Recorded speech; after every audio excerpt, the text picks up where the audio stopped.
Bacteria की जब बात आती है कि बैक्टीरिया के बारे में जब हम लोग पढ़ना शुरू करते हैं तो bacteria are the probably the most common simplest and smallest form of life on the अर्थ।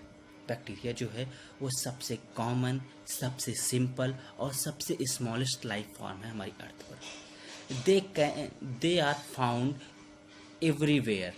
जो बैक्टीरिया होते हैं वो हर जगह पाए जाते हैं, चाहे वो एयर हो, सॉइल हो, वाटर हो, inside and outside your body हो।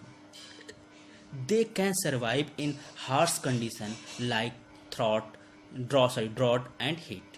मतलब ये हार्श कंडीशन, ऐसी कंडीशन जहाँ पे सर्वाइवल बहुत ही मुश्किल हो जाता है, वहाँ पे भी ये सर्वाइव करते हैं, चाहे वो ड्रॉट हो या हीट हो। They are unicellular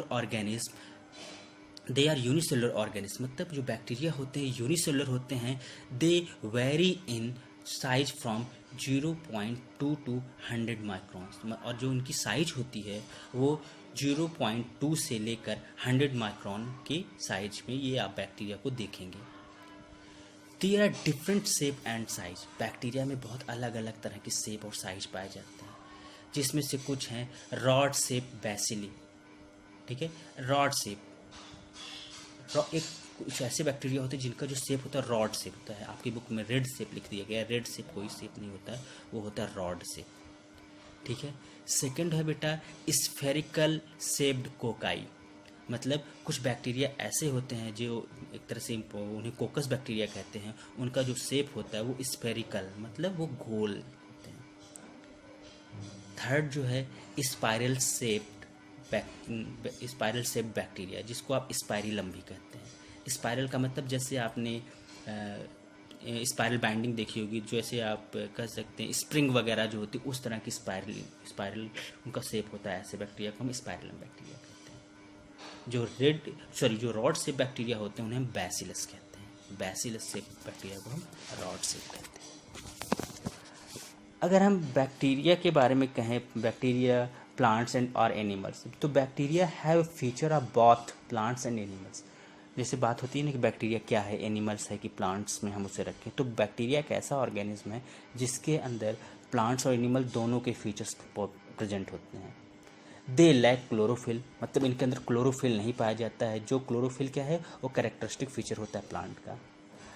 which are important for most plant to make their own food. मतलब वही जो क्लोरोफिल जो होता है बहुत इंपॉर्टेंट होता है प्लांट्स में अपने फूड को बनाने के लिए। And their size and shape are generally living habits like other lower plants such as algae and fungi. मतलब और उन्होंने कहा कि जो आप कहेंगे जो बैक्टीरिया का जो शेप होता है वो बहुत हद तक मिलता है जो लोअर प्लांट होते हैं, जैसे उसमें फंजाई हो गया या एल्गी होता है, उनसे बहुत ही मिलता है। तो scientist have never entirely agree to how to classify bacteria. लेकिन साइंटिस्ट कभी भी इस बात पे एग्री नहीं कर सके कि हम बैक्टीरिया को प्लांट कहें या फिर एनिमल्स कहें। तो bacteria that need oxygen for respiration called aerobic bacteria. ऐसे बैक्टीरिया जिन्हें रिस्पायरेशन के लिए ऑक्सीजन की रिक्वायरमेंट होती है उन्हें हम एरोबिक बैक्टीरिया कहते हैं। And bacteria that can respire without oxygen are called anaerobic bacteria. और ऐसे बैक्टीरिया जो बिना ऑक्सीजन के रिस्पायरेशन यानी सांस ले सकते हैं उन्हें हम एनारोबिक बैक्टीरिया कहते हैं। जो स्टडी ऑफ बैक्टीरिया होती है, बैक्टीरिया की जो स्टडी होती है उसे हम कहते हैं bacteriology. Study of bacteria is called